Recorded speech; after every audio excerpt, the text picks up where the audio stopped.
Ladies and gentlemen, welcome to the Solution Podcast. It's the solution. Yes, yes. It's the solution, ladies and gentlemen. We are here for the truth. That's what we are here for. It's the Solution Podcast. Let's get to the solution. Let's work out these problems. Let's get to it. Let's tell them the truth. Let's stop the lies. Let's give them the evidence. The Solution Podcast. We got you, ladies and gentlemen. I hope you stay tuned. I hope, comment. Hold on. Let me say that again. I hope you comment, like, and subscribe. We've got you. We're gonna tell you the truth. We're not gonna lie. And don't forget, ladies and gents, if you're not part of the solution, you're part of the problem.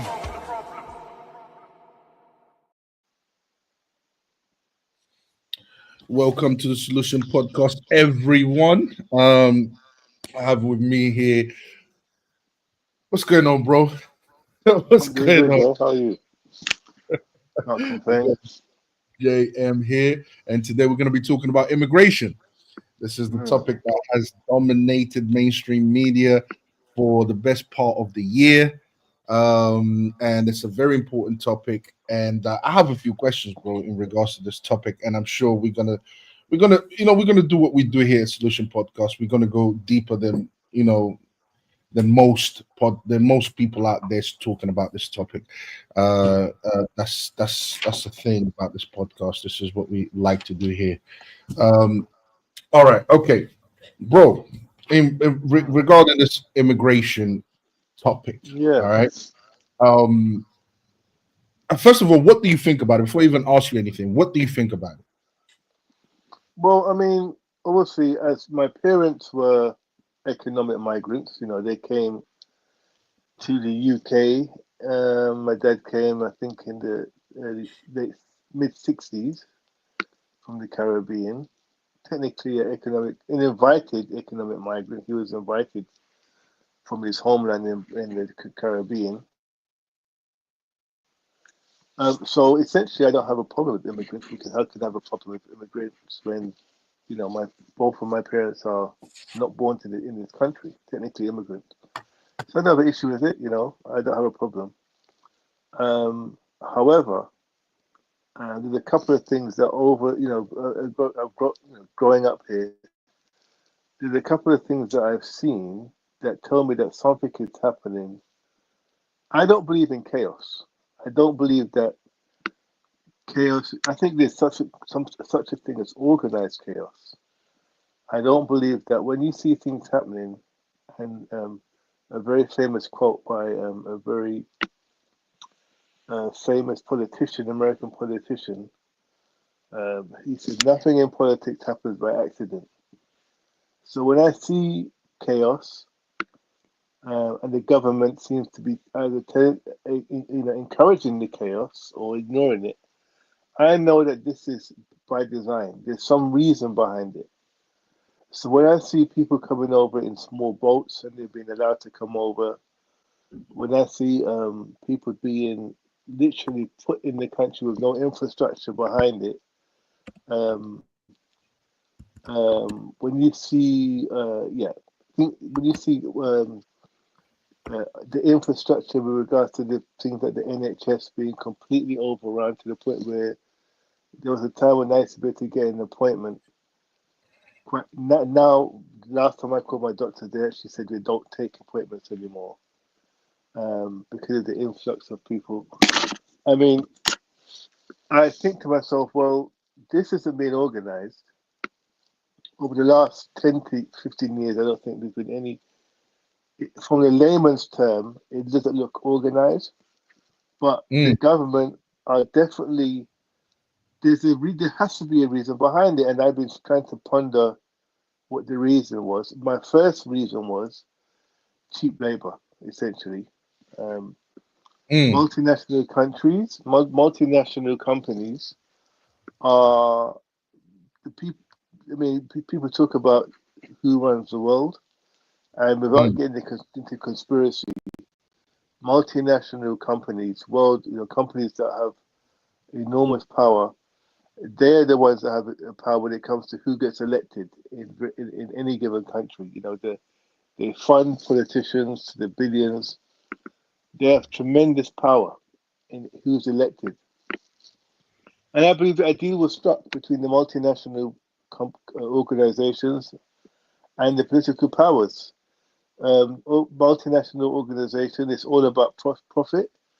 And mm. also, if you have a workforce that is prepared to work for zero contract hours, for very low pay, for minimal, sick pay and holiday pay and that stuff, this equates to more profit. And I think a deal has been struck in Europe where, this is the hub of international trade. This is where the most consumers are.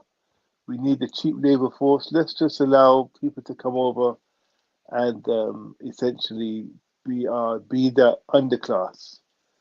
However, we're going to play a video soon that presents another potential reason why, and I'll be very interested to discuss that as well. Okay. I want to establish some common ground here so that we are both coming from the same place. Um, do we agree? Because I'm an immigrant myself as well. Okay. I Right. was born in Angola, went to Portugal as a refugee, and then came to this country here in England. Do we agree that illegal immigration is wrong?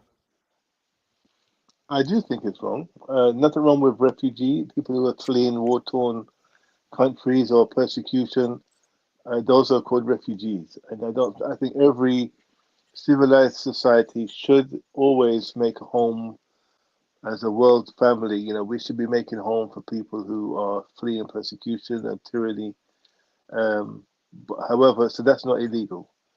I think illegal because let's think about it, Nelson. If you have illegal immigration, people just coming into the country undocumented, these are people that can essentially are invisible. And invisible people, if they do wrongdoing, how do you hold invisible people accountable?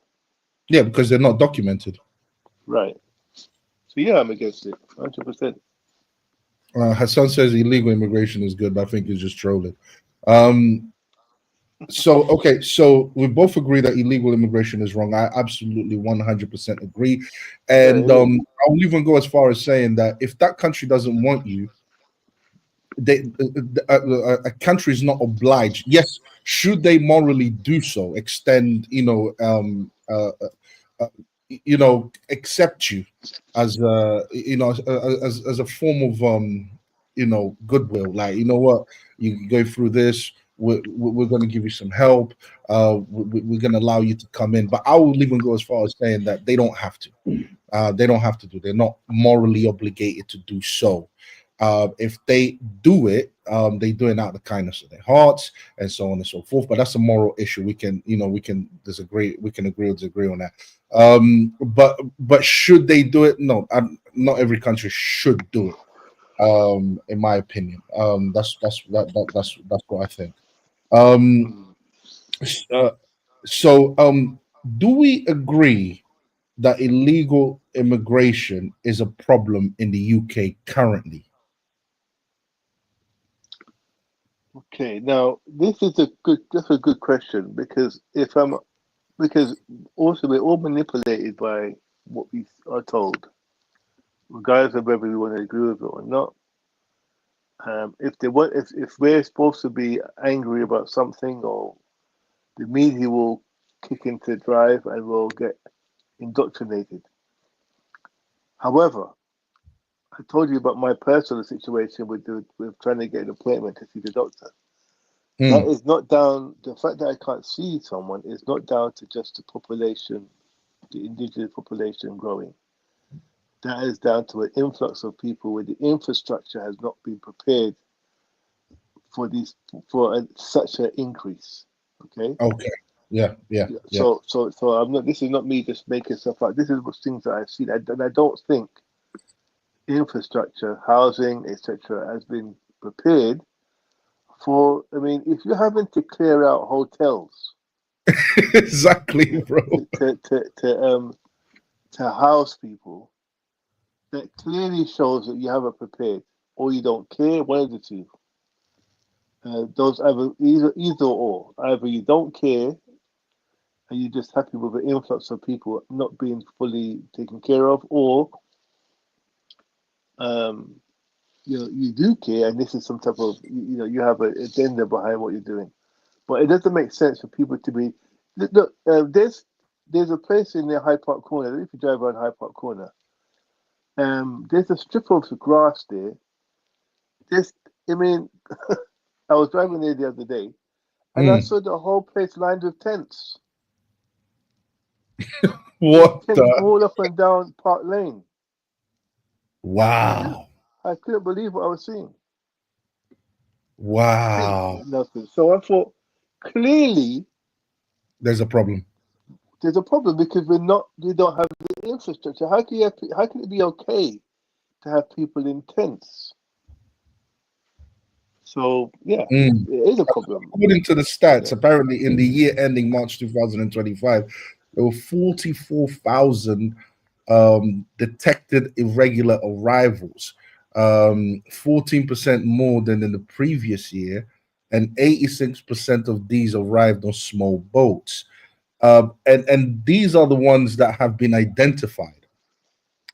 These are the ones that have been identified because not every single one of them, or every single immigrant coming into the UK illegally is actually identified or found out, because there's the majority are coming through boats, but there's other ways that they can access the country as well.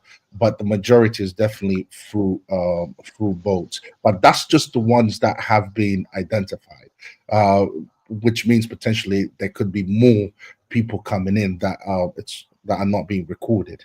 Now, the reason why I say that is because, okay, we know, we agree that illegal immigration is wrong. We agree that we have a problem in the UK as far as illegal immigration goes. I agree with you as well.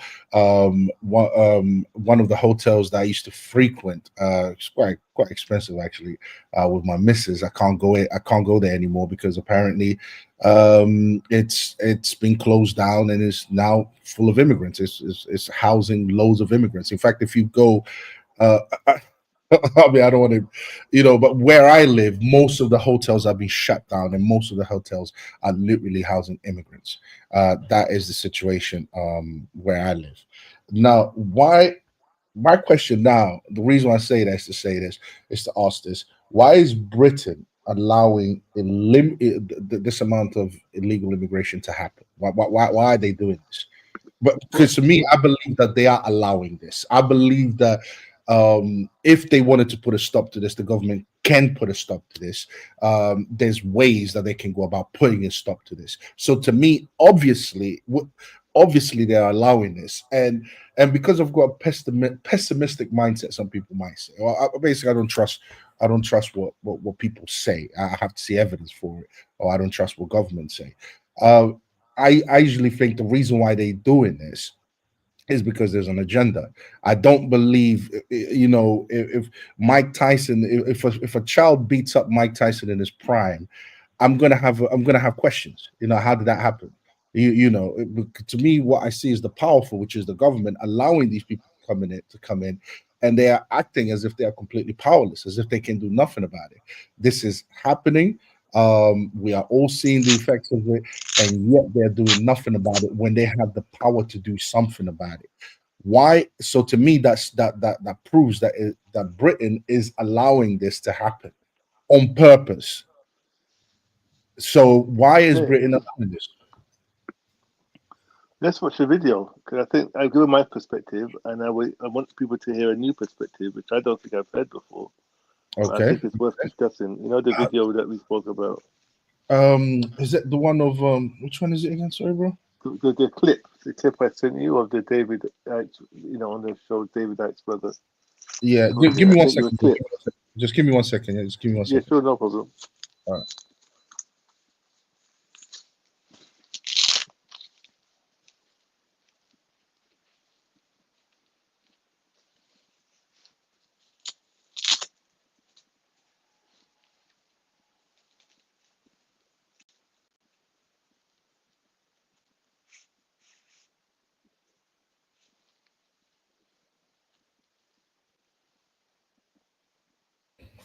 Bro, that's the full.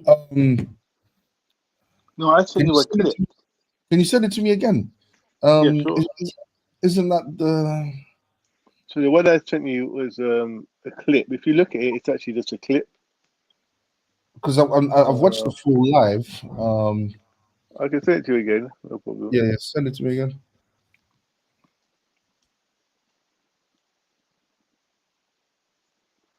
Because it's not worth watching the whole live again. Yeah. It's quite a lot. What did I What's send it to you? Hassan? This. What's Hassan talking about? He sent it to me, yeah? Okay. No, let me just. What's Hassan talking about here? What's Hassan talking about here?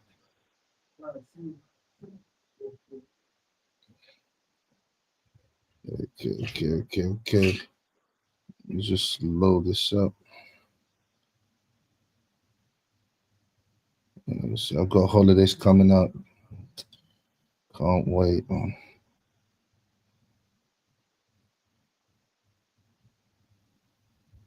Hassan, you know you can join us, right? You don't have to hide. You can join, you can come out, you can come back in, you know. Hassan is very brave in the chat. Extremely brave in the chat.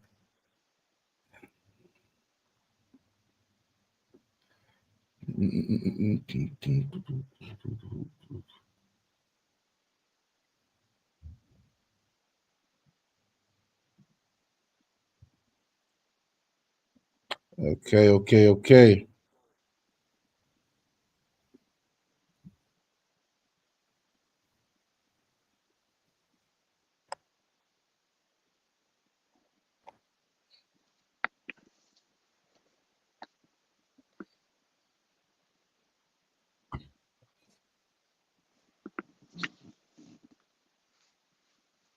Sorry, guys. Sorry. Give me a sec.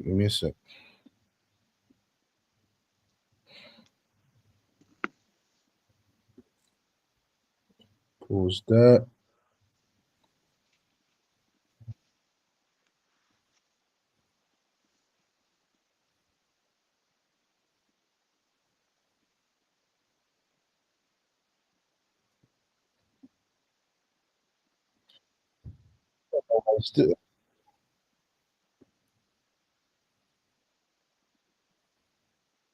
Can you hear me, bro?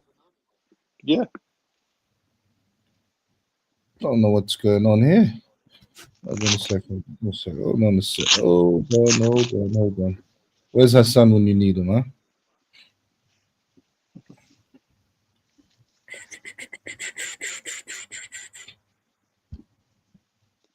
I'm having problems with the link for some reason.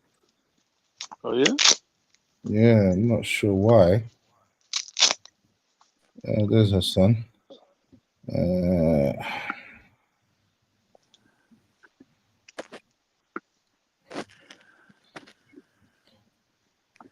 If you wanna play the full video, I got the timestamps. You got the timestamps, yeah? I think that might be. I'm sure I wrote them down.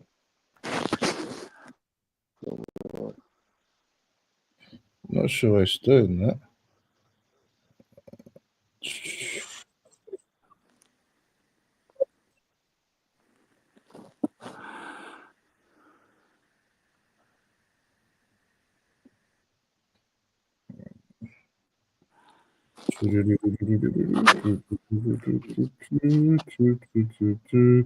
So that's the full video. Do you have the timestamp for that?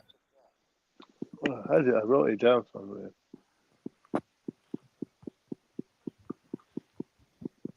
Hassan, what's going on? How you doing? I see you're starting problems in the chat. Yeah, I'll just. Thugs, because the problems then complain and blame immigrants. Racist thugs. Oh, Let's try and give his take, and I'm gonna quickly have a look at the video, and I'll give you the timestamp. Just give me All right. 2 seconds. All right. Yeah, Hassan, what's your take so far on what you've heard? Yeah, I don't think immigration is such a problem. I don't think the government is intentionally doing it because it just makes them look bad. I'm pro illegal immigration. I'm okay with that. I think it's just the same old thing. It's racist people in the UK looking to strike out at immigrants to, I don't know, I guess have something to do on the weekends, I guess. Would you be okay if Saudi Arabia, for example, had was allowing loads of people in from all parts of the world from different religions? I don't know why we're going there. I thought we were talking about immigration in the UK. No, you're saying that you're okay with illegal immigration. Yeah, to a certain degree, yeah. What do you mean to a certain? What do you mean to a certain degree? Well, That's shifted a little bit. Yeah. So it's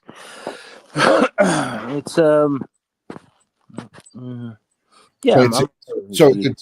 So what you're saying is when the European complains about illegal immigration, it's not just racist thugs, but when Saudi Arabia complains about illegal immigration, well, I don't think they actually have illegal immigration. But would you be okay with illegal immigration also taking place in a place like Saudi Arabia? Yeah. You'd be okay with it? Yeah, why not? Because the majority of the illegals coming into Europe, they come from Afghan, they come from Iran, Syria, Eritrea. These are the countries that Sudan. These are the countries that they all come in. They're all Muslim countries. Are they all Muslim countries? All Muslim. Okay, I don't think it's about religion. I don't think it's. Again, my perspective is. I never said anything about religion. I just said they. You said Islam. You said Saudi. You said white man. You said Europe. No. If you look at Afghan, the biggest religion there is Islam. If you look at, because you're Muslim, obviously. So if you're okay with illegal immigration happening in the West, would you be okay with illegal immigration happening in Muslim countries? Yeah, I said yeah. Okay, and you would be okay if these Muslim countries accepted them the way the West is accepting illegal immigration here. For example, so if illegal immigrants crossed over to Muslim countries, they would receive benefits, they would receive housing, they would receive all of that type of stuff. You'd be okay with that if the Muslim government there allowed that. Illegal immigrants receive housing. Yeah, have you noticed like all these empty, hotels, and have you noticed that? Empty hotels? No. No. Okay. Again, it's like 38,000 a year. Where I live, 44,000 last year or something like this, or whatever. Yeah. It's not enough to fill every Hilton, and I think the idea is being presented. I think the issue with this whole immigration issue is people are presenting the idea that people are coming on boats and then living in the Ritz-Carlton, living their best life, and then the average white working class person is treated like human filth. It's not the case. I mean, the question is how many illegal immigrants, or how many of those people that come on boats are sent away? I don't have the figures on that one. I don't know, and it's also hard to say. Where did JM go? I think JM is still okay. He's coming back. I don't know. But I have noticed where I live, for example, all the hotels. Even if you go to Heathrow, go to Heathrow, you'll see all the hotels are shut down. Ibis, all of them are shut down. They obviously we don't know exactly how many people are coming in, and even when you read the document that saying earlier from gov.uk, they these are the people that they've managed to identify. It's not necessarily the amount of people actually coming in. That's what I'm basically saying. How much is the difference? Is it 100%? Is it 300%? Is it 44,000 coming in and is registered or counted, and it's actually 1 million coming in? I think the figures are pretty spot on. I think the UK has a strong coast guard. I think they have a strong police force, a strong immigration force. I think they vet the things pretty well. And as far as who's returning and being returned, I think it says here voluntary returns from what I'm reading online. In the past 12 months, it's 26,000. So, I mean, So you don't believe that this is really happening?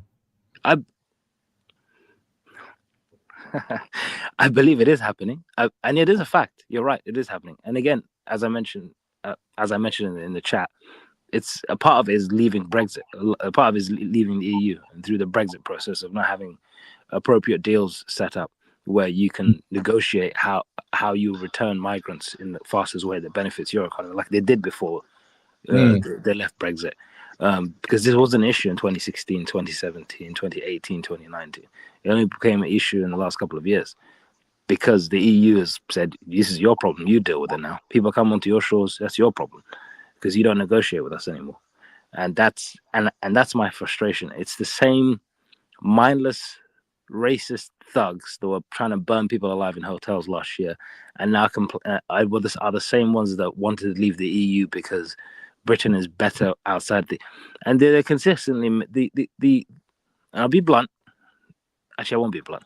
Some of the people in this country are very easily manipulated and motivated by racism and tribalism, and then they'll do things that don't benefit them and harm them in the short term and in the long term. But they sound good. They sound like you're better than those people. They're filth, whether they're Europeans or they're Africans or what have you. So let us take this move. And those moves generally benefit the elites in this country. Like Brexit benefited the billionaires in this country who don't have the EU looking inside their pockets a lot of the time. Okay, so you believe it's so selfishly motivated. They're just a bunch of racists that complain a lot, that don't know what's good for them, and this is not as big of an issue as people are making it out to be, because the English people are for the most part naive and a bit stupid, is because they are easily manipulated. So I would agree with that, except that last part. You said most parts of the English people are easily manipulated. No, I think it's just a certain level of people that I don't think those people protesting and marching and the Tommy Robinson crowd represent the majority. I think it's just a violent minority. I don't think it's the majority of the British people. JM, can you hear me? Yeah. So I put the in the chat. I put the clip. I don't know if it works. I put it in the chat. I tried to play that clip, bro. I tried to play the clip. No, in the chat here, in the chat on StreamYard chat. In the what? In the private chat. In the private chat here. In the private chat here, yeah. Okay, hold on. Stop sharing. Bang. Playlist.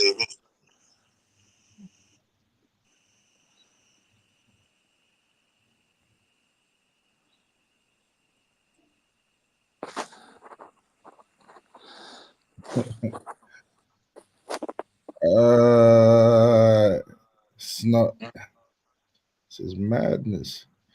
I'm loading it up. All I get is the full live. Well, play it, and I'll be able to tell you about where it is. Just play it. Okay. All right. Okay. Cool. I'll do that. Do you agree with Hassan's views on the matter? I do think I don't think I have a problem with illegal immigration. I don't think any country should be tolerating illegal immigration. I don't care what country it is. I think every country has a right to protect its citizens from illegal. Because essentially that's what you're doing. You can't have undocumented people roaming around because they're not accountable. If you had illegal immigrants driving, undocumented people on the road, would you be okay with that? I wouldn't. I wouldn't. I wouldn't. Would you be okay with people that were undocumented drivers on the road? Yeah, Hassan said he would be okay with it. He said it. I don't believe him. Oh, I didn't say anything. Octavio's answering for me. No, it's on the screen. Sorry, Hassan. Before you give your deflection, sorry, your answer. Where? It's a joke. It's a joke. Where's What was your Well, reaction? let's talk about 20 minutes in. 20 minutes in? In the passage of time since. So having that essentially on tap to phone and talk to and say, this has just happened, this is what I think, what's your take on it? We have loads of chats like that, and it's amazing. Go about 5 really, minutes really in. Yeah, interesting. what a joy to have such an. Sorry? Go another 2 minutes in. Another 2 minutes in? Yeah. I'll take it to 29 minutes. Is there somebody in the Time in the ago, waiting room? and it's all of a sudden now being sold as an answer. And I think, I can dive into why I think that's going to be sold as an answer and how I think it's going to be sold. Mhm.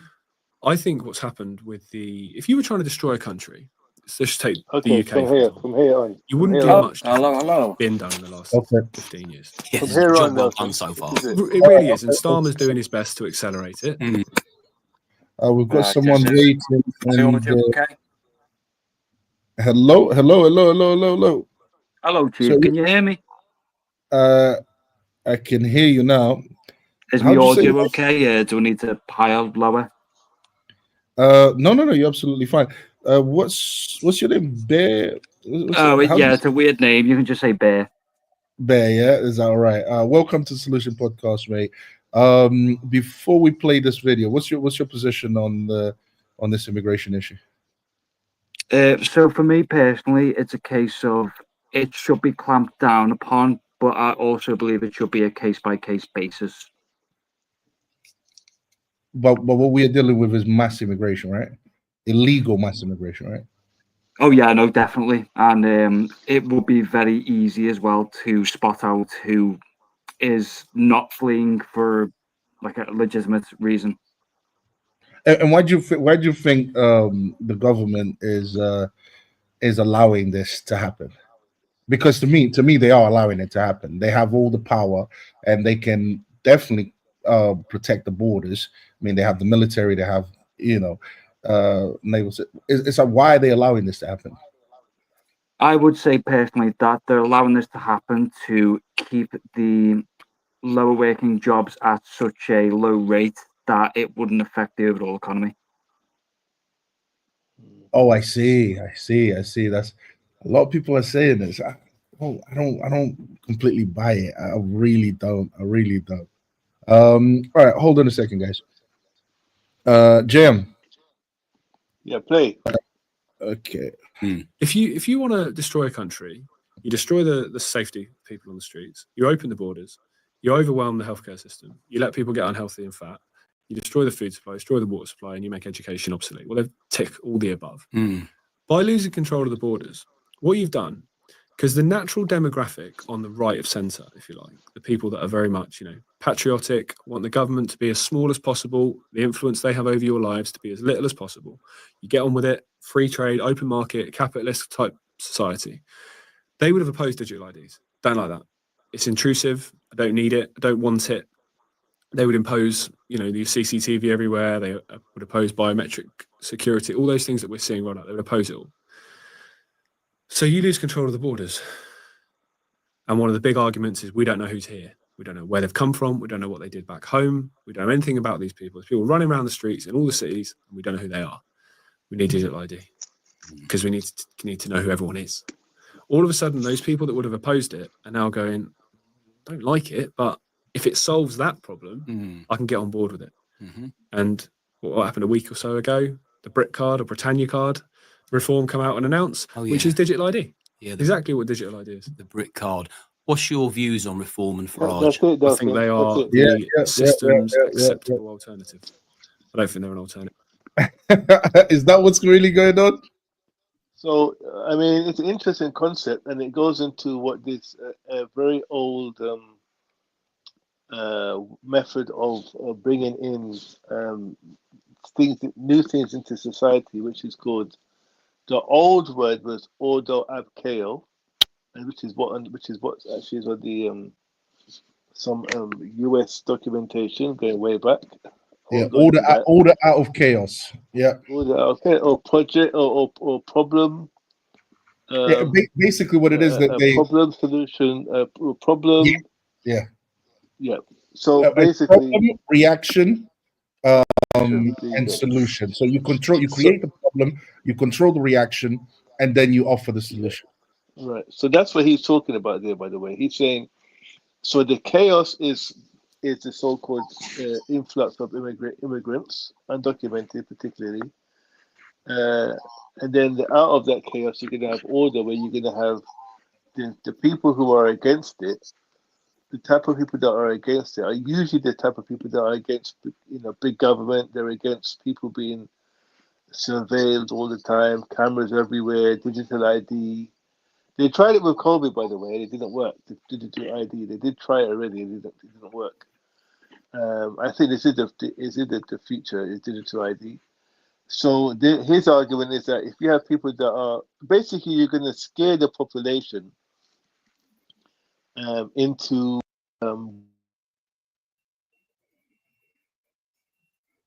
Like scare them into submission. Jeremy, still there? I don't know what happened to his audio. Yes, get him into submission. Well said, Bear. But Bear thinks, and correct me if I'm wrong, Bear, but you think it's more to do with unwanted jobs, or maybe the British population doesn't necessarily want to do certain jobs. Cheap labor is that's your position, right? Pretty much, yeah, because that it's a case of that you could have a really for example, you could have a job that doesn't have the best benefits, doesn't have the best pay, and you offer that to like a member of the British public, someone who's born here and such, for a flat rate of the minimum wage. Whereas the alternative is that you could offer it to an immigrant for half the price, and that immigrant would go, yeah, I'll do that, because it's probably more than I'll like get home in my country or stuff like that. So they'll work that, and they can keep that price range to that low of a standard, because they know that immigrants are going to fill those positions. Before I go to Hassan, Jem, do you agree with this? Well, remember, it goes back to what I was saying. I said that the multinational companies this is what benefits them. Having people who are, if you grow up in this country, I grew up in this country, there's certain things that you're accustomed to having to have if you're entering the workforce. You're expecting to have sick pay, you're expecting to have holiday pay, and you're expected to have a decent living wage, hourly rate, or whatever if it's not hourly, but a decent wage, just to say that. These are things that we deserve, because we put our taxes, we pay our taxes, so we expect certain things. We expect to be a certain employment law to be enacted. If we all had that mindset, they wouldn't be able to, these multinationals wouldn't be able to make the profits that they're making now, because we would say we're not doing 0 contract hours.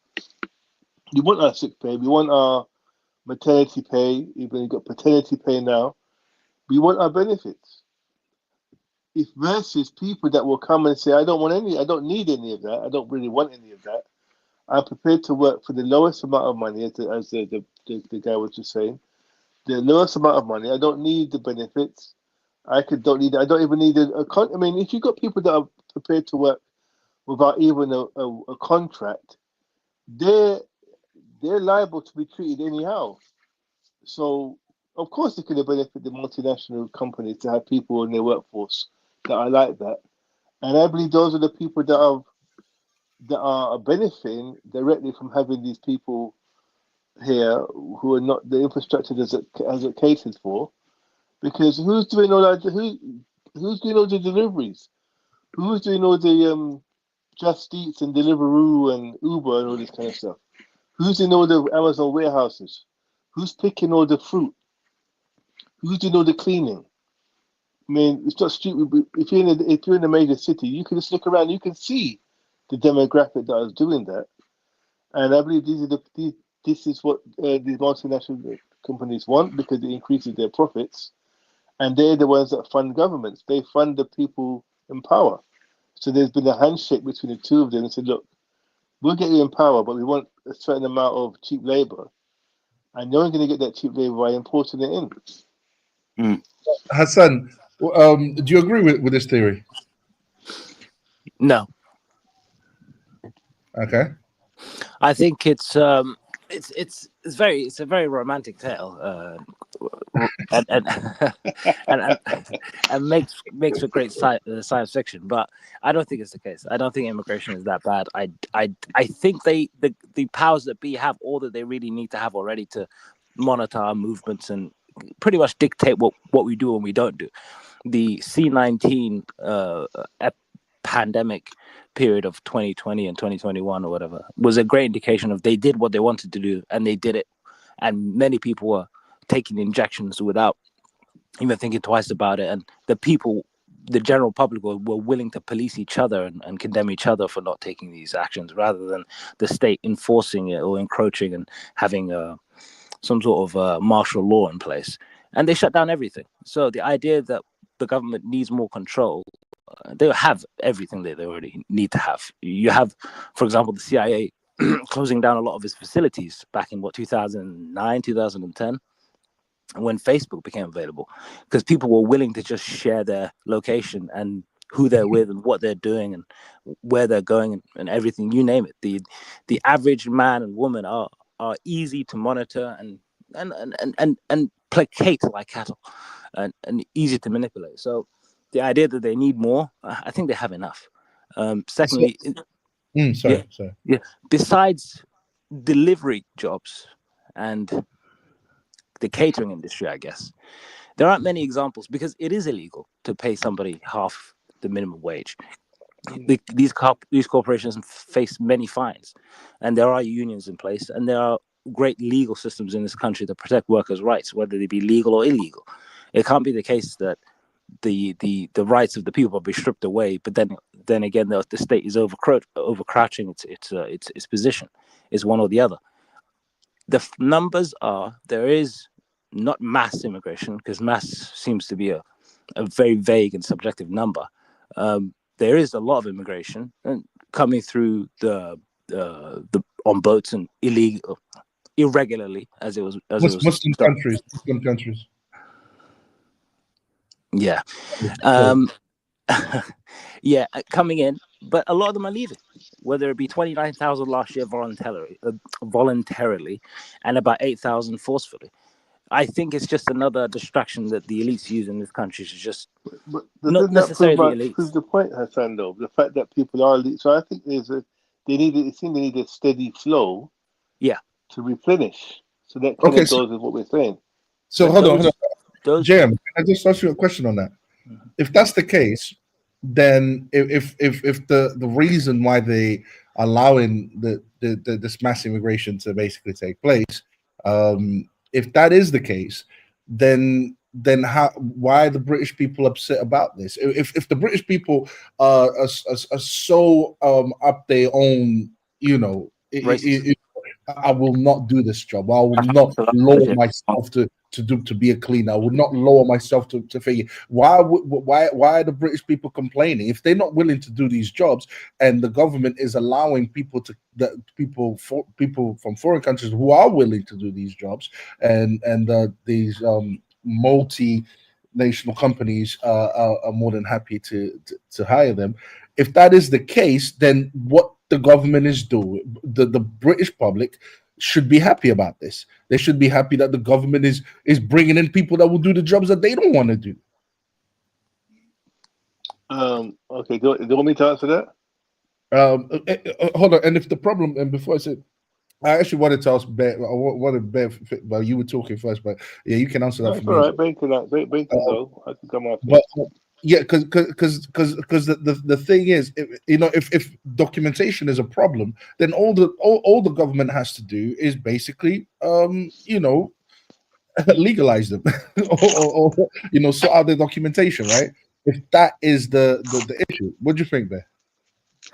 So I was sorry, I was going to let the other guy talk then, but just to Okay. for me to answer that quickly, I would think that with the British populace, the reason why there is a problem with all this mass immigration is due to the lack of integration, where essentially where you've got all these people who are arriving in Britain, they are not assimilating to Britain as a whole. They are instead alienating themselves and forming their own communities with their own like views and stuff like that, where it's now clashing with British views or British standards.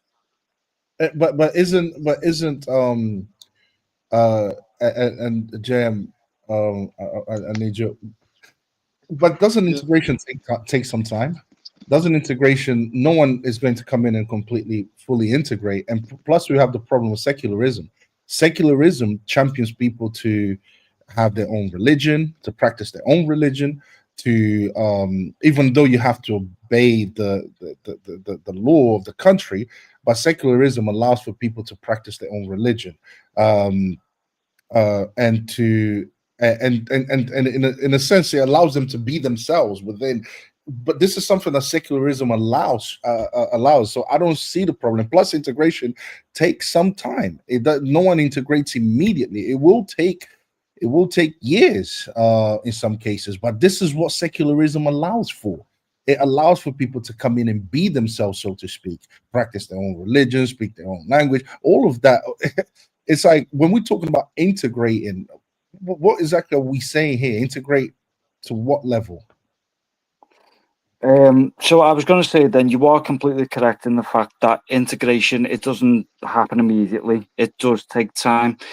But with that said as well, it's the fact that these people who are arriving, when I say they're not integrating, it's not so much the fact that they're slowly building into British society and culture. What they're doing is walling themselves off from it and doing their own thing. Can you give me an example of doing your own thing?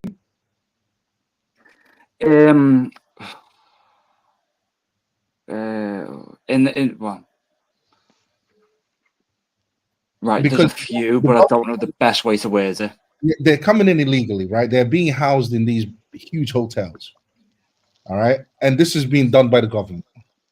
I mean, there's only so much they can really do. I mean, and plus we do we I mean we've got police, we've got there's ways of, if they are breaking the law, I mean it will be the same. Why is there an assumption that they're negative? And secondly, why is there an assumption that they're staying? They stay in those hotels for a while, and they're either deported or processed, and the majority of them are deported. No. I've spoken to a few of them, and basically the reason they stay there until until they are housed by the government. So they're basically waiting to be housed by the government. So that's the reason why they're staying there. But JM, what do you think? This idea that integration is the problem.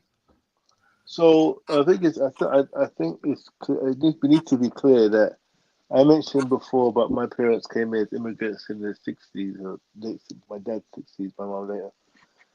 A portion of the British population have always had an issue with immigrants because of the prejudice. Let's not pretend that it's not the case. There are people that have an issue with immigrants just because they're not of the indigenous population.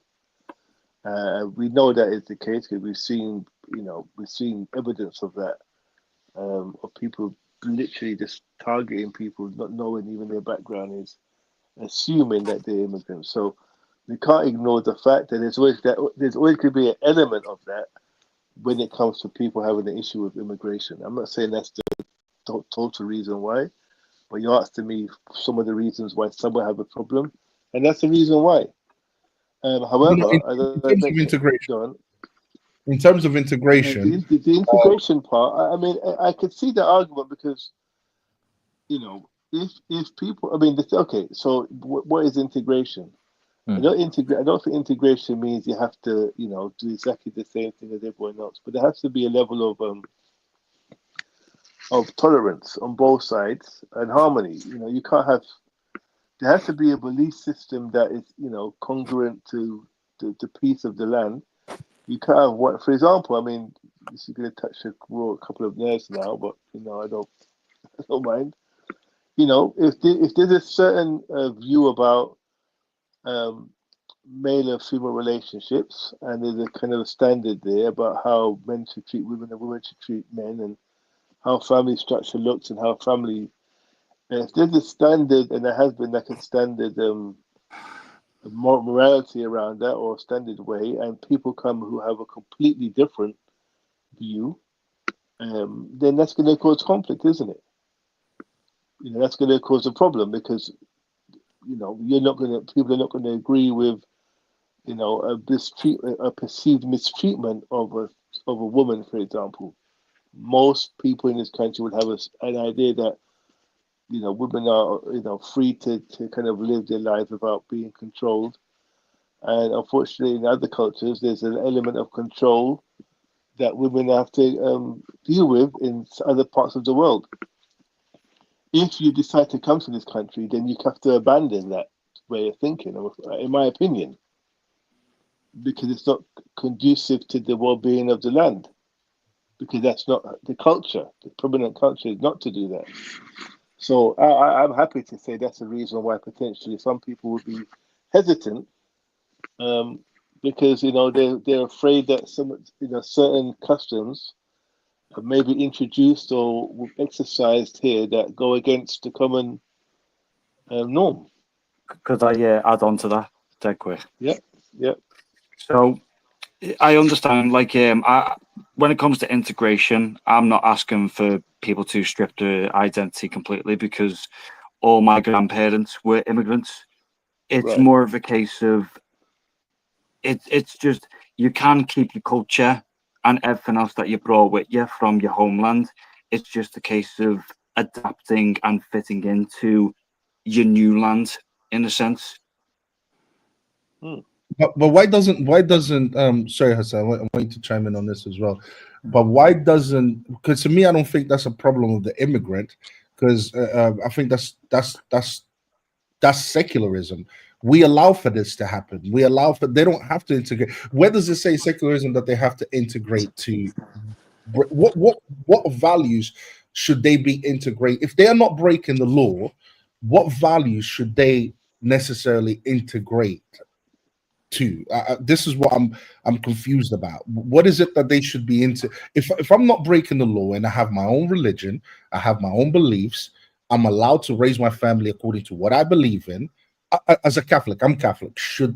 And I believe in Christianity. I believe in Jesus Christ, and I believe in what the Catholic Church says about Jesus Christ and so on. So, for example, I'm opposed to abortion. I'm opposed to transgenders. I'm opposed to I don't think boys should be girls and girls should be boys. I'm opposed to a lot of the stuff that has now been normalized in the West. So how am I supposed to? But I'm not breaking the law. But I will raise my family to let them know that man is a man, a woman is a woman, that you should not, abortion is evil, and they should get married. They should not have sex outside of marriage. Am I not integrating? I was going to say, I understand the point you're raising with secularism, but I would say personally that secularism is different to like what it's being presented as. But because the thing I hear a lot about integration, and that's the issue. So one of the key parts is language, isn't it? The key, what causes how people first integrate is speaking the same language. That's probably the most common way that people could integrate, just being able to communicate with each other. So I guess that's the first thing that needs to be addressed from anyone entering a new land, to be able to communicate with the people of the indigenous land. Yeah, but Jay, where is the law that says you have to speak the same language? It's not a law. No, there's no law about it. But I'm just saying, if you want, that's what I said to you before. If you want to have the harmonious existence in a certain country, there's certain things that have to exist.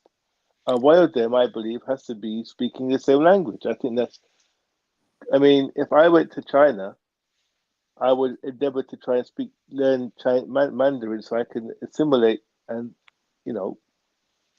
communicate with the indigenous population. That would be a given for me to do that.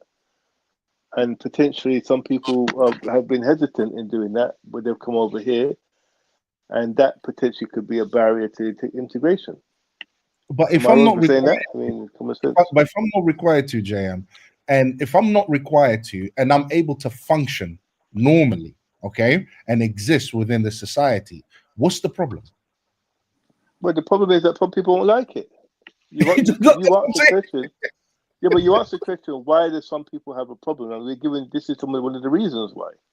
Some people have a problem with people coming into a country and not attempted to adapt to the language, adapt to the common culture.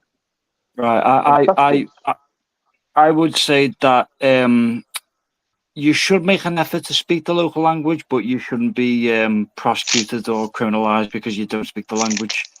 Yeah, and I think that, hold on, and I think that's a problem because the West is not saying, okay, here's the requirements. This is what you have to do when you enter this country, and this is a must. So in 2 years, if you don't learn the language, we're going to deport you. Okay, because they are not doing that, all this becomes subjective.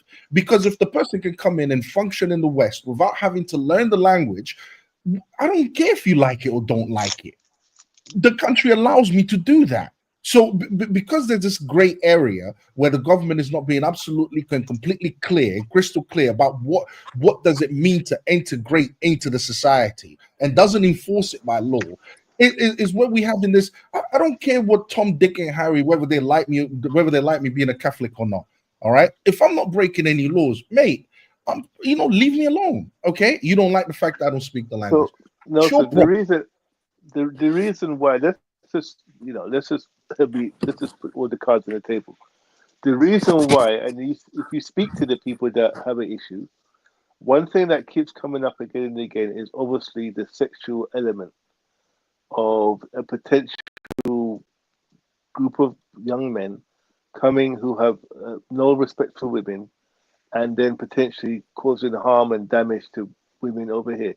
I'm not saying that's right. I'm not agreeing with them. I'm just telling you, if you speak to when you watch the marches and you listen to the people speaking, and that's what comes up over and over again, that the potential of these young men, and they always talk about the men walking around, and potentially young women could be in danger. So that's what it is. I mean, I'm not saying that's the reason. I'm not saying it's a legitimate reason. But if you're asking me why do I think some people have a problem, this is what you hear over and over again. I'm sure you've heard it too. Okay, so Hassan, let me ask you a question, because the majority of these guys come By in. the way, can we establish that what I'm saying is true, that people absolutely 100%, okay, 100%, and because what we are doing is what they're not doing. Because every time I hear this topic being discussed, and it's being discussed literally every single day, no one is really addressing. No one is breaking down what does it mean to assimilate. What does it mean to integrate? What does it mean? And you're absolutely right when they're talking about these young men. Most of these young men, and I'm thinking this is an attack on Islam personally. Now everyone knows that I think Islam is evil and so on. But there's a lot of similarities between Islam and the West, and like abortions and so on. But I want to ask Hassan, right? Because when they're talking like that, most of the men coming into or coming in via these boats, they are from Syria, and you guys can verify. You can go to gov.uk; it will tell you that Syria, Iran, Afghanistan, Sudan, and Eritrea. Okay, so most of these countries are all Muslim countries. So when they're talking about that, okay, I think they are partly it's an attack. And I'm not saying they are wrong. And I'm not saying I don't believe in the term Islamophobia. Why I'm, not? I'm an Islamophobic myself personally, because I'm in fear of living under Sharia law. I'm in fear of that as a Christian. Ben, what's your view on that, Ben? What I want to know from Hassan is when they make these claims, oh, these young men are coming in and they are going to rape our women, they're going to rape our women, they're going to do all of these, and there's recorded attacks of that happening and so on and so forth. Hassan, you as a Muslim, how do you take that? How do you explain that? Yeah, sure. So, first of all, I like your line of questioning. That's why I was listening. You're asking some important questions. Secondly, I think the Catholic, bro, come on, yeah, I think the Catholic Church is evil. Through its persecution of people they refer to heretics, its persecution of Jews, its persecution of its support for Nazism, every variety of evil, the establishment of the transatlantic slave trade. The Catholic Church has been a historically evil institution, and I'm glad it's reproaching and it's shifting into its more secular shell. Its support of LGBTQ, its support of mass immigration, whatever it is, its support of Palestine. I'm glad that it's now regressed to a more meek and powerless and toothless entity that it's now become. Having said that, so more women in this country are S8. SA, if anybody knows what that means, per year, than graduate university. Now, how is it possible that these economic migrants or these people coming on boats are going up and down the country for the past 20 years or so, molesting and assaulting or harassing women all across the country when they're really closed off into certain communities, whether it be Birmingham, certain parts of London, certain parts of Manchester, certain areas. The idea that it is these immigrants that are threatening our women, and they are a threat. It's an old trope. It's said about the Afro-Caribbean community when they came to this country. It's said about the Black American community in the South. It's always the go-to. It's they are out for our women. It's just another example of the racism that's being used to justify the vilification of these people, which unfortunately I think it's just a distraction. I think it goes back to my first point. The elites in this country control the people. They do as they wish. If they want to minimize the EU, looking into their taxes and how much tax avoidance there is, which covers far more than all the hotels. The amount of money this country loses in tax avoidance in offshore accounts, whether it be in Jersey, Isle of Man, the Cayman Islands, could buy every single hotel in this country, double it, and increase the minimum wage. It's about 30 billion a year lost out and coincidentally, there's about 30 billion pounds a year paid in taxes by immigrants in this country as well, and they take less in benefits and such. So it's just a red herring. It's just a red herring. It's just a case of we don't like these people. We'll call them rapists. We'll call them murderers. We'll call them thieves. We'll call them criminals. We'll say it's mass immigration, even though a majority of them who come here, boats who come here illegally, are turned away within a year or so and sent packing. It's just a way to distract from the real issues. Now, if the working class and the middle class to a certain extent were to not be so distracted by their desire to be racist, and this country has a long history of racism. Ask anybody who's been in this country in the 90s and the 60s and the 70s, who've had generations of growing up in this country, knows that race. And JM will go into great detail. I'm sure he can verify that and give details. It's just a red herring. It's Islam. It's brown people. They're taking our women. They're taking our jobs. They're also stupid. And they also can't speak English, and they also can't. It's every single trope poured onto these people in an effort to allow ourselves to distract from the real problem. So Hassan, so are you saying that these Afghans coming in? By the way, everything he said about the Catholic Church is all lies. But are you saying that these Afghanistan Muslims coming in from Muslim countries, coming in Afghanistan, Iran, Syria, so on, are you saying that they haven't committed these crimes. This is all lies. They are all innocent when they come in. This is all made up. We're just using them to basically point the blame at them. And this is all made up. So they're not they're not raping girls. They're not being violent. So you're saying these are there's no recorded cases of them doing this? No, I'm not saying that. That would be absurd. But what I am saying is it's less than 10% of migrants commit crimes. And how do you know this? I checked it. I've checked these numbers. We've had this discussion before. So you checked the okay. So Hassan says he checked the numbers. So therefore, it's less than 10% of all immigrants basically graping young women in the UK and attacking them. Is that what you're saying? What I'm saying is their status in the UK is dependent on them obeying the law. A majority of them don't commit crimes. You can Google check me. You can do it right now. I don't know. I'm not gonna assume that the majority is on. Or isn't. Could I ask something that quick then? So where a lot of people have this perception with the migrants and SA and stuff, should the authorities not do more of a bigger, more broader crackdown on stuff like that, so those ideas don't fester in the people and lead to something worse? In terms of what the general public, inform the general public that. Sorry, we get some feedback in the background. Yeah, that's not me. I can hear it from another mic. What was your question, Bear? Oh yeah, sorry. So my question was is that if people have this perception, should the authorities not make more of a bigger impact in cracking down on what the people perceive? I think personally, I think that they're trying their best. I think people want to believe what they want to believe. I think there's only so much, because you can't stifle freedom of speech. You can't stop people protesting. You can't stop people campaigning on immigration. For example, but the problem is we're doing that already. So in terms of, because maybe I misunderstood the question. My perception of your question is, should people be more informed that migrants are as much of a problem, or people should have more of the right to have freedom of speech or express their points? What was your? Could you clarify your question? Oh yeah, no worries. It was just that if a lot of people are perceiving that immigrants are essaying a lot of people and other stuff like that.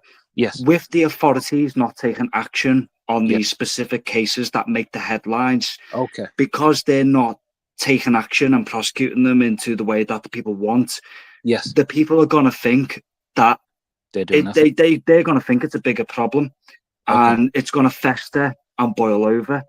We saw the same thing in Weimar, Germany, where a certain Austrian painter said it's a certain group of people doing this type of stuff and they're ruining the country. And even though they weren't, the people struck that up, believed it, and over time it boiled over and over and over until it became the mainstream view. But that's a good question. I part of me, do I think the legal system needs to be more robust and process people more robustly and get things done more swiftly to the point where it's not a festering problem that can be then amplified and people can use that as propaganda to misrepresent a particular group and use that to distract from the real problems? Not necessarily, because I haven't looked into the prosecution rates, but a part of me thinks I have confidence in the legal system. I think they're pretty much doing the best that they can, and I think the legal system is robust. I think it's more important for people to ask questions in terms of their day-to-day lives. Why are they seeing the shifts and the changes? Why are there more economic migrants coming to their particular town or village or area that wasn't so populated, but there aren't as many jobs coming in? I think it's not necessarily the legal system that needs to have more of a crackdown. It's probably the taxation system, probably. Maybe something else. I just don't think that one branch of the government could pretty much solve a lot of the frustrations that people have, because I can understand being in an area that one may have grown up in and seeing people who don't necessarily speak the language, don't necessarily they're as much confused as to why they're in that area as much as the people who are living in that area and haven't had I guess what you would describe as an organic integration where they've had time to trickle into an area slowly, and then having some sort of unpleasant effect on the locals and the people moving in. Yeah, no, I get what you mean, and obviously when it comes to the issue of government, that's a completely separate conversation. Yeah. Can I also add something quickly? Go ahead, Jim. Yeah, just quickly. Another thing also, I think what fuels a lot of this, the issues is this also the cost of living crisis. You have people that are struggling, indigenous people that are struggling to pay their bills, and it's no fault of migrants. This is government, doing. They had a ridiculous budget a couple of years ago that completely destroyed the housing market. That's had a knock-on effect, and people can't pay their rent. So you can't blame migrants for stuff like that. But unfortunately what happens is people like to scapegoat. And I think that's what happens as well. And I think people, when they're struggling and they can't pay their bills, you get this, then you get the media that fuels it. The media making stupid comments like they're putting migrants in 5-star hotels, which is the most ridiculous statement. And if migrants are getting into hotels and getting concierge service and spas and getting the a la carte, like a home alone treatment. Yeah, it's just ridiculous. When also it's just the building that's being used, and the whole 5-star service goes out the window. But also the media knows this, but they'll still put out the headline 5-star, hotel. So that is also manipulation going on. So there's manipulation. There's the cost of living crisis, which has nothing to do with migration. And the government is, the media and the government, they're very good at shifting blame around, so people don't point the finger at them. I personally think that the government is primarily to blame because they can put a stop to this mass immigration that we are seeing. I do think this mass immigration needs to stop because Islam it's not a good ideology to have in the West, and most of these guys coming in are Muslims. Personally, okay, I'll let you finish. I'll come back to you on that point. This is what I think.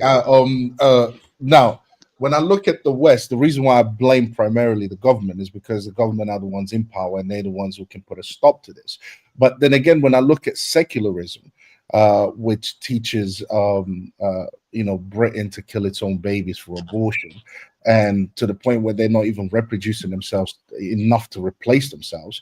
When I look at what the West promotes when we talk about Western, so-called Western values, I mean, what is it? Promiscuity?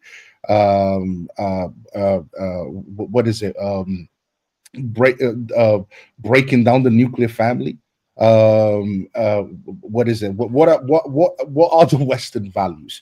And this is what we need to understand. First of all, what are these Western values that we care so much for? And until we break that down and find out exactly what that is.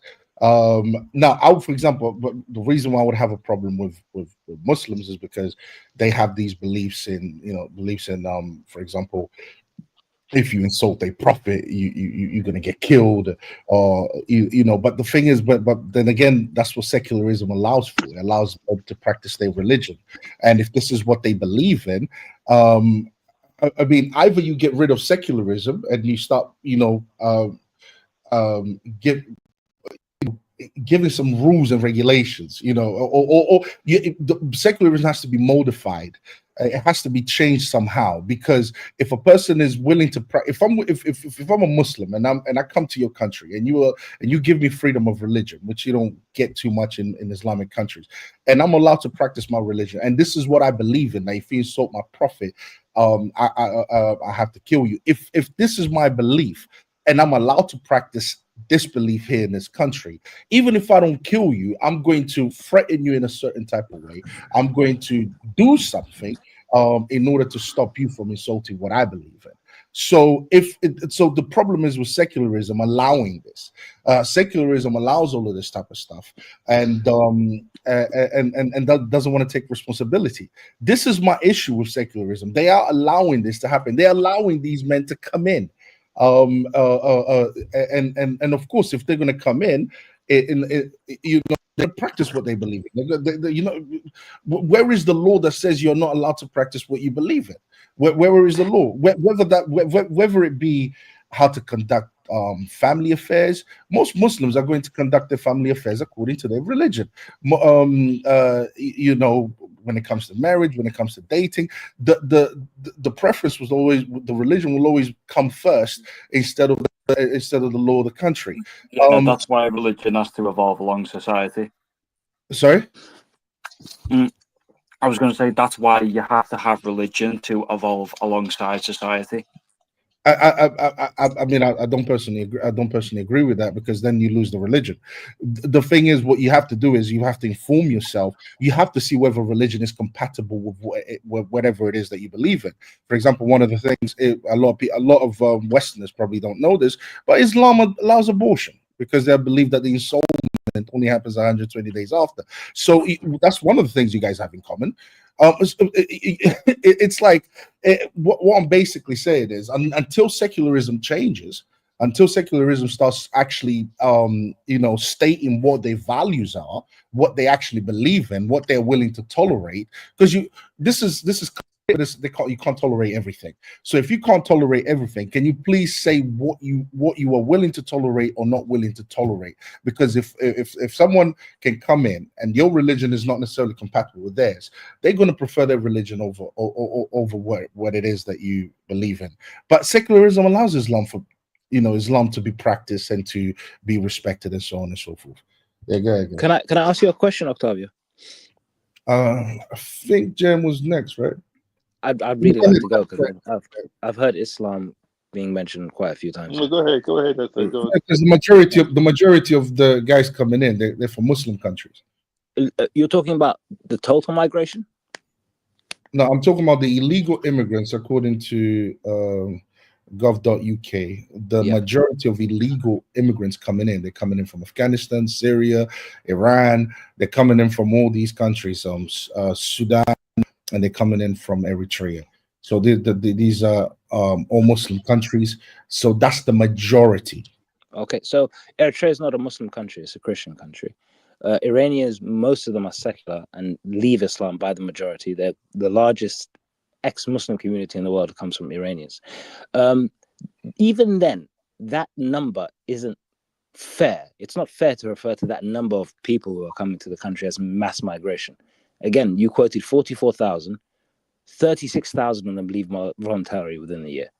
So I don't know why you are referring to a minuscule population, a population that wouldn't fill a football stadium, as presenting it as a Muslim problem. Muslims coming in and taking considering only less than 10% commit actual crimes when they're in the country. That's the first thing. Secondly, in terms of mass migration, which is a loaded term anyway, because what is mass migration? What is the majority of migrants that come to this country? Muslims. No, it's Indians. It's Hindus. Hindus. There's no problems. They're usually cool. They just mind their business. What was the question that you wanted to ask? So it's just you're loading heavily on Islam being the problem, Islamic, and again, this kind of you may be presenting the problem. It's misinformation. It's presenting people coming to this country as a threat when the figures don't show that. The mass migration turns out to be non-Muslims, people coming into the country legally. Roughly more people leave the country per year than actually enter the country, or the numbers are quite close to it. My question is, why do you feel so, how can I say, vocal about presenting it as an Islamic problem when the majority aren't Muslims? When I looked at the gov.uk and illegal immigration, you're right about Eritrea, but that's the only one you're right about. It's 63% Christian, it's 37%. One of the oldest Christian countries in the world. The majority of illegal immigrants coming in, illegal immigrants, irregulars, the majority of them are Muslims, and this is what we are talking about. And I will call it mass immigration until we have evidence of otherwise. You do. You have 44,000. What you will read in that on that site as well is that not everything is being recorded. This is what's been identified, but there could be more people coming in. The reason why I think it's an issue, my real issue is not even with Islam itself, because that can be stopped by the government. My real issue is with secularism, and all the things that secularism allows. So if secularism thinks, for example, that Islam is not compatible with Western values, then why doesn't secularism state exactly what is its issue, what they're willing to tolerate from Muslims and what are they not willing to tolerate from different ideologies? Even Christianity. Just a quick question. So let me finish. Even Christianity, what is it that you're willing to tolerate from us and you're not willing to tolerate from us? Because we see Christians being beaten up, being things just for preaching against abortion, for example. So if I'm allowed to practice my religion, I'm not blaming a Muslim for being allowed to practice his religion. Saudi Arabia, most Muslim countries make it clear you're not allowed to practice your religion in here. So basically, if That's not true. If the issue is compatibility, if that's the issue, if the issue is, okay, they're not, how am I going to assimilate into your culture if the ideology that I believe, if my religion comes first? How am I going to assimilate? It's literally impossible. So my allegiance will always be more to for example, to me as a Catholic, as a Christian, my allegiance is to Christ. So to me, that will always come first. Okay, and what the Bible says about everything else. So that's where my allegiance comes. So secularism cannot allow every single person to come in and practice their beliefs, okay, and then complain about it later, and then say, oh, you know what, actually this is not compatible with what we believe in. Okay, fine. If it's not compatible, okay, you said that. Now, what is it that what is it that you're willing to tolerate and not tolerate? What, you know, they're not being clear. So my issue is with secularism. All right. Okay, so JM, just one more thing before you jump in. So you say Islam's not compatible with the West, and then you went on to say that my loyalty is to Christ. Is Christ compatible with the West? No. Okay, so again, it's a very small number of people. I think maybe the argument is shifting towards, I guess, as a self-declared Islamophobe, a more Islamophobic gearing, rather than focusing on the real, because mass migration, 44,000, majority of them leaving voluntarily. I think it just feeds back to the point I was making at the beginning.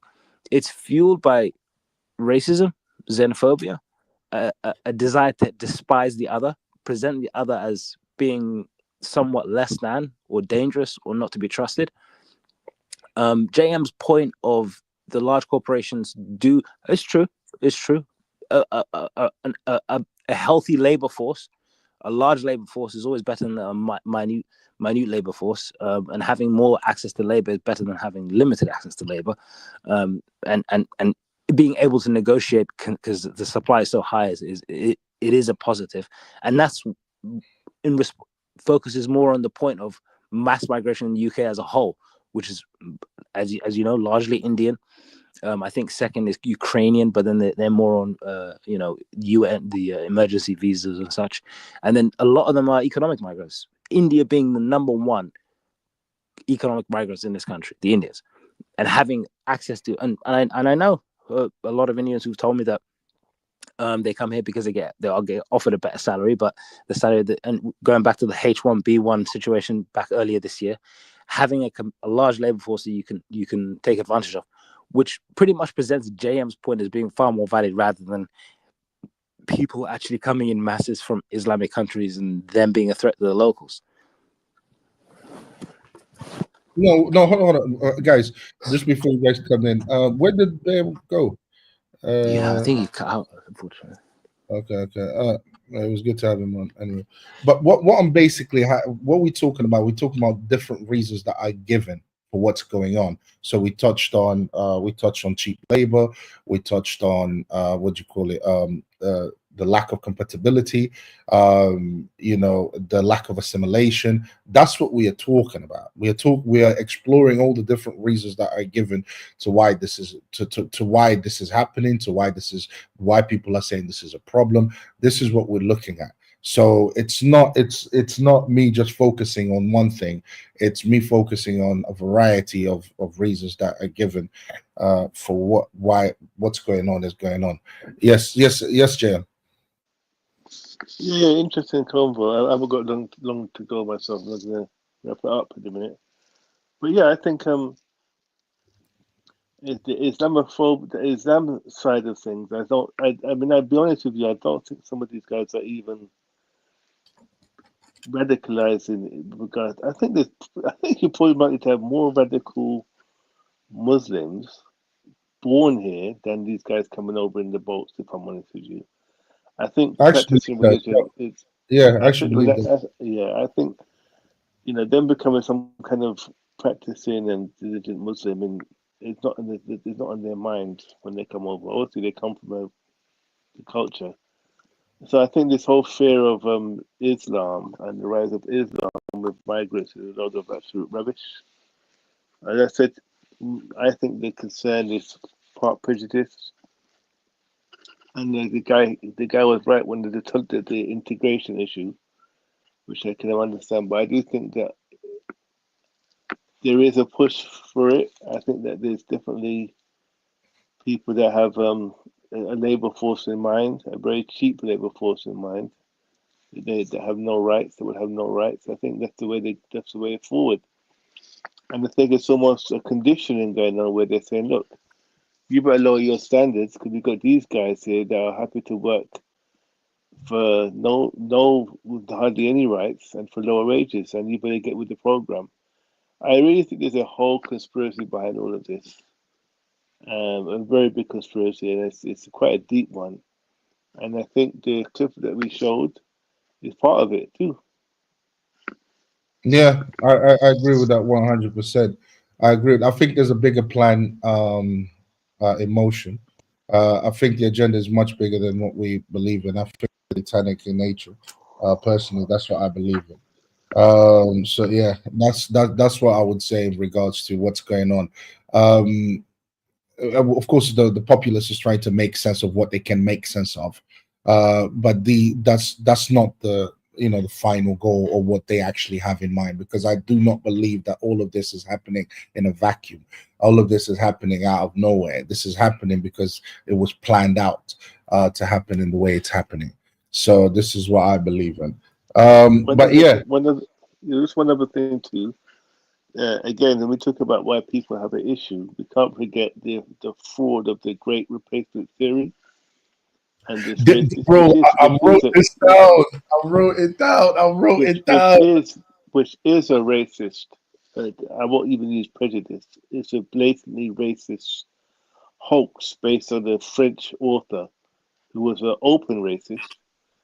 And this idea was that Europe has been the Jews. It's always the Jews. These secret Jews who are trying to corrupt Europe by flooding it with immigrants and Islam to destroy the white population with a great replacement. A lot of absolute rubbish. But there's someone, unfortunately, some of the people out there protesting and on GB News talking rubbish actually believe some of this stuff. Do you know what makes me consider that consider the Great Replacement Theory as a theory that has some merit in it? It's because of xenophobe. Hold on, no. That's not, it's because of what the West has done to its own population for feminism. This idea that they worked hard to break down the family, the nuclear family. They trying to kill that off. They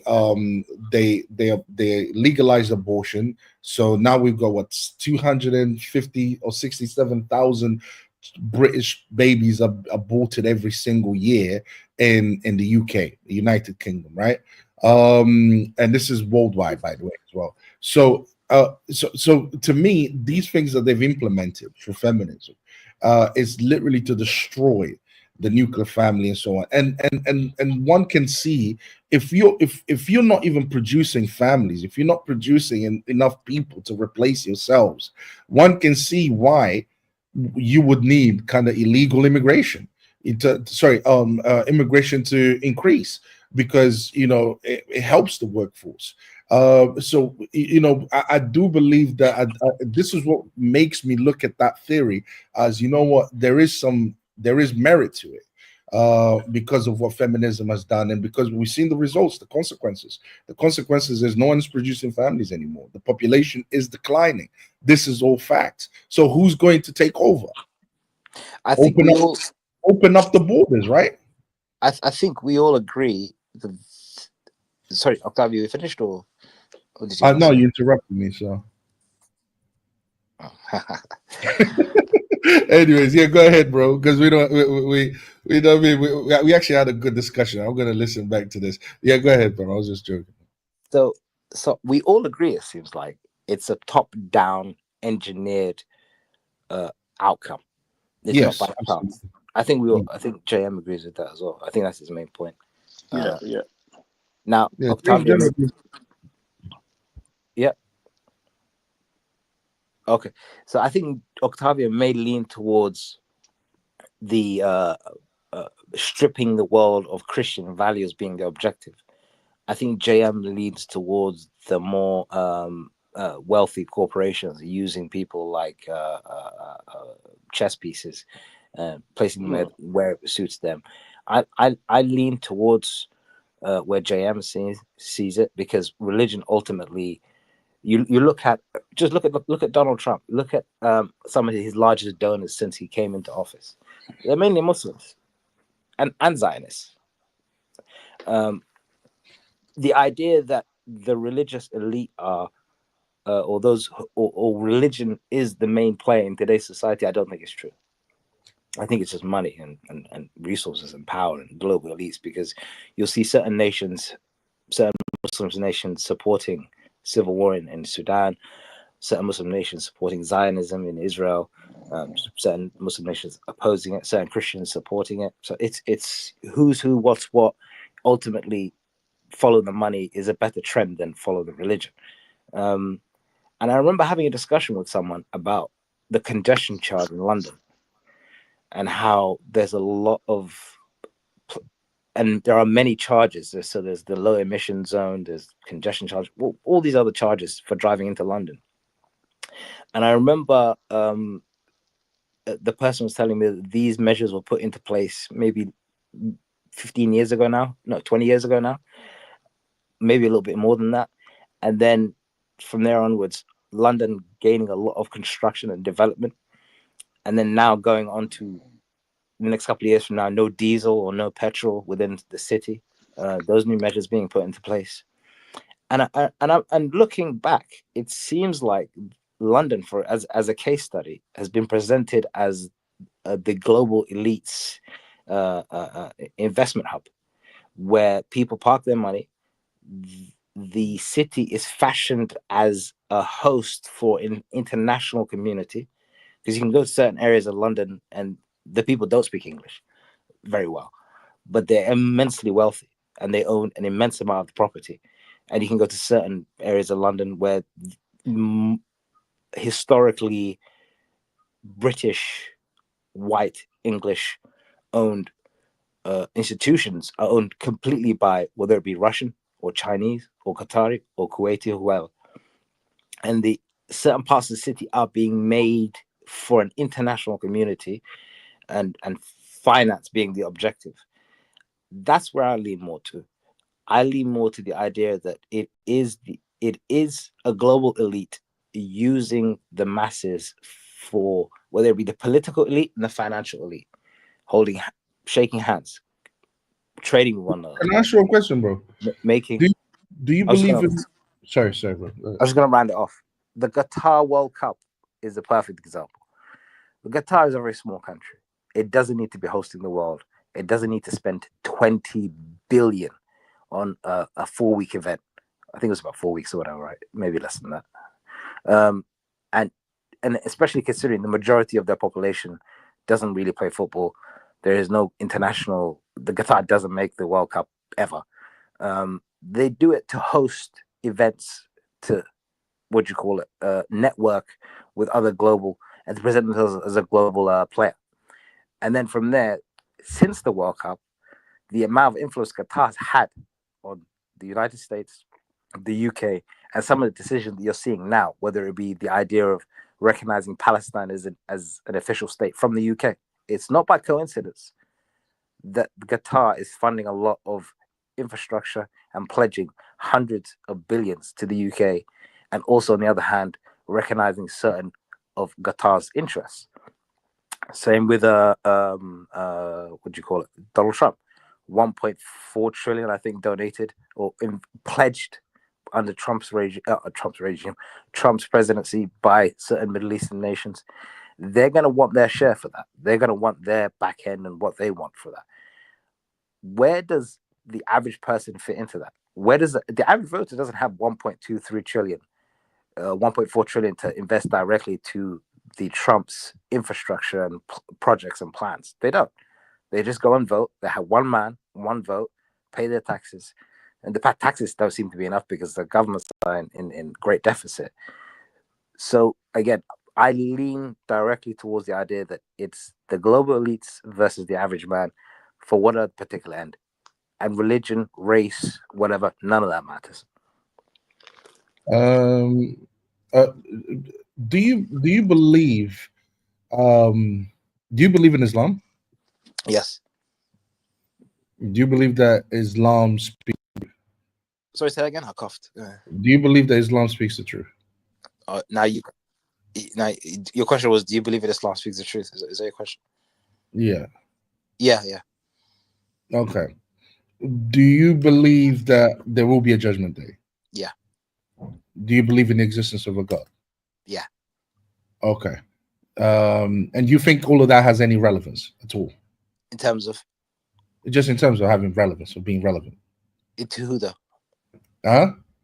Well, to what happens in the world, to what happens to, No? I don't even get the question. All right.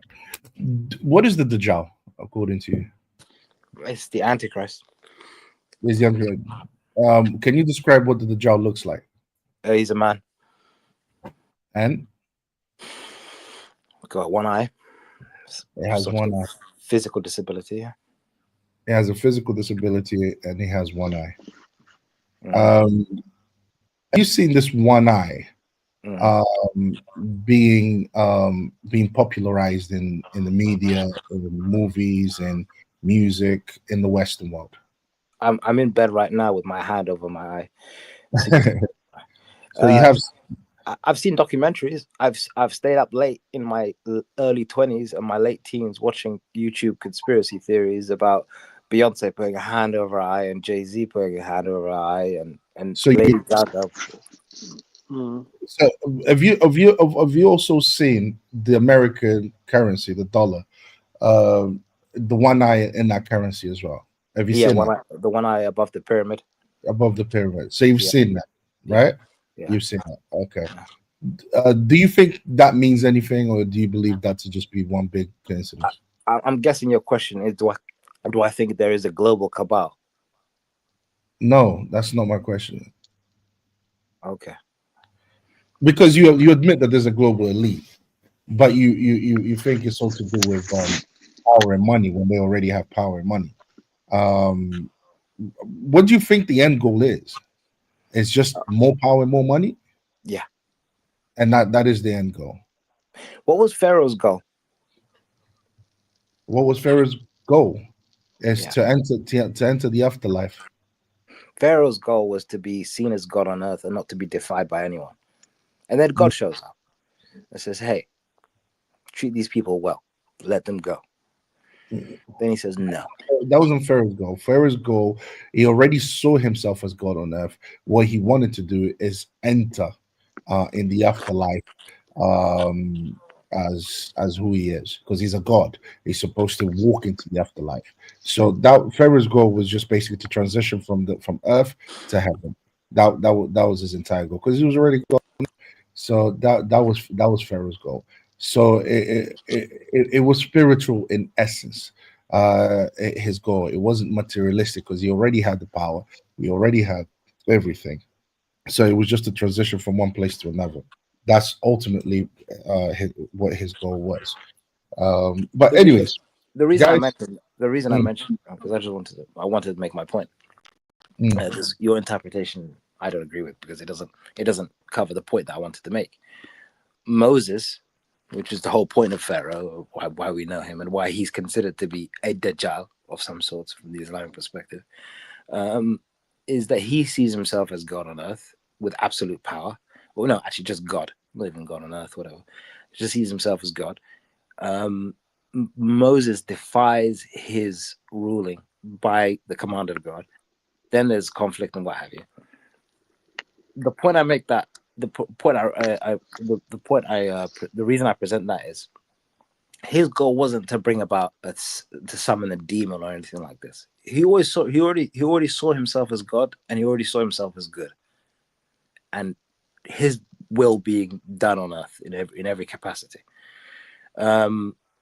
I think the same with these leaders. Some, I don't want to mention names, obviously, because that's just rude. But in terms of the global elite, yes, I think they see themselves as pharaohs to a certain degree. I think they see themselves as gods on earth. I see them doing certain things they shouldn't be doing. I don't think there is a conspiracy to they all meet up in a particular lodge because these people will stab each other in the back over nothing. Case in point, Jeffrey Epstein, apparently just committing suicide and whatever. I'll finish off. It's just money. For me, it's just money, nothing else. Crocodile shoes. do you believe in that, James?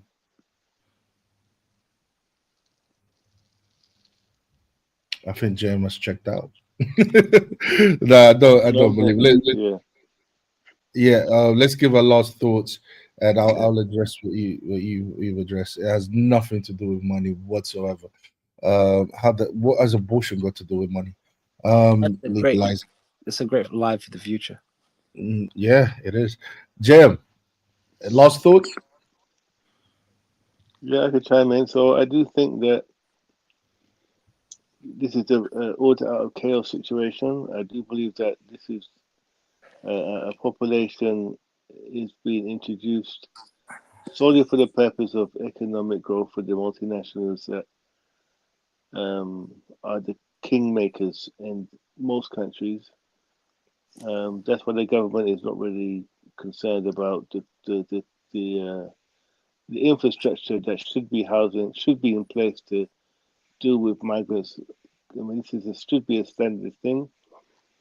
The fact that you have tents all over London, the fact that the NHS is being burdened, it further shows that there is no infrastructure in regards to this. So that tells me it's not a government decision. I think they're just in bed with the multinationals, and that's what they have to do because they've got their money, they've got their donation, put in hundreds of millions, and that's what's led to them having influence.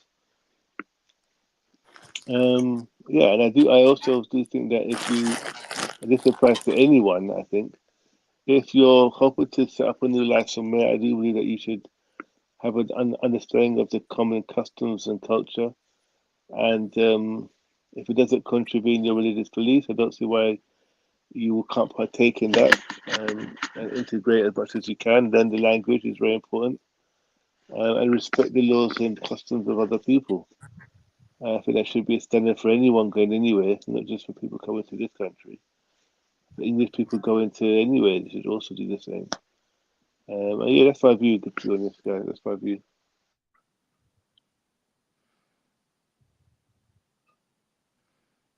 Hello, Octavio.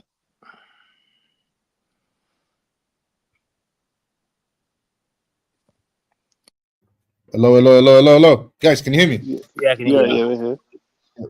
Yeah. Sorry, were you finished, Jem, with your last thoughts? Yeah, he was. Yeah. It was okay. Hassan, do you want to go, or I don't mind going? I'll go. I'll be quick. Okay. Yeah, pretty.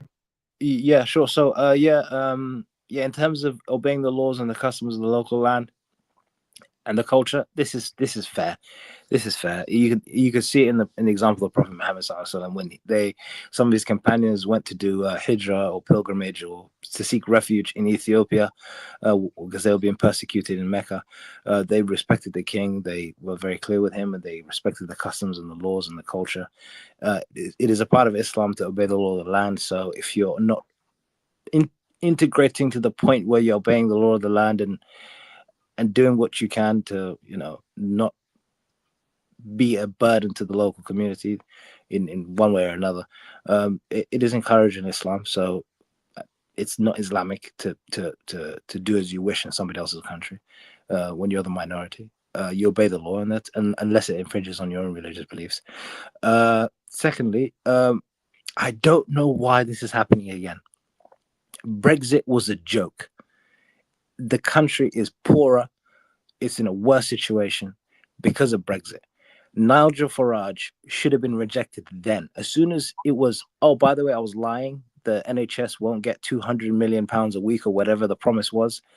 As soon as it was made clear, that's it, banned. Most politicians, once they're being recorded lying to a certain degree, because people embellish and such, they should be prosecuted or they should not be able to run again. And I don't know why people just keep voting for the same people, or they even bother voting, or they even, I don't know what's going on.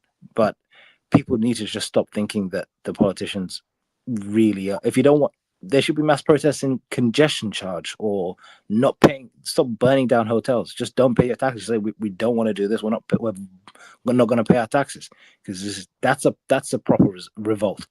And the average man needs to do the right thing instead of scapegoating people who can't even speak the language properly. Are you finished, bro? Yeah. My final thoughts is okay. My final thoughts is illegal immigration wrong? Yes, absolutely, it's wrong. You should not be going into people's countries illegally. You have to do it legally. But I don't blame the illegal immigrants. I don't blame them at all. I think I blame secularism. I blame the government, because the government is the one who has the power. So to me, it's the government who's allowing this. And the way I see it is they're allowing it for purpose. They're allowing it for reason. This is not happening because the government just doesn't know what they're doing. I don't believe in that. I don't believe that people don't know what they're doing. I believe that there's a reason for why they're doing what they're doing. So who do I mostly blame for this? Is the government. Do I believe that allowing these illegal migrants is a bad idea? It's a horrible idea. My Muslim brother here tried to mislead you with this idea that Islam went to Ethiopia and behaved themselves, and they were very nice people, and they obeyed the laws and the customs. This is all lies. They went in. They started the war. They were given a place to stay, and and you guys can research this, and the amount of time that Islam tried to take over Ethiopia. They were given a place to stay. They were given all of these things, and then Muslims turned on the king and tried to take over, so much so, and on 2 occasions it has happened where they actually asked the Portuguese for help, and the Portuguese, one time they came late, and it resulted in one of the kings being beheaded by one of the Muslim military leaders. So this idea that Islam comes into your country and offers you aid and respects the customs of the country, it's all a lie. None of it is true, and history proves it, and we can go into it another time. Now, yes, so allowing illegal immigrants, it's not a good idea. Allowing refugees, I can understand allowing refugees. I have no issues with people allowing refugees, because I was a refugee once myself. So, someone escaping war, someone escaping a war. It's good to extend a helping hand towards people like that, because of the situation that they're in. But that's not a right. That's something that the country does out of the goodness of their own hearts. But yeah, so just to basically say that I blame secularism for this, and by secularism, or the people in power, secularism, or this liberal culture, they're the ones who have their own motives. They're the ones who have this is all working towards their agenda. So if this is happening to the West, it's because the government have a different agenda. And yes, there is an elite cabal, and their purpose is satanic in nature. And the purpose of it has nothing to do with money, because we're all gonna die and we're all gonna transition to the afterlife. We're gonna come under judgment of God.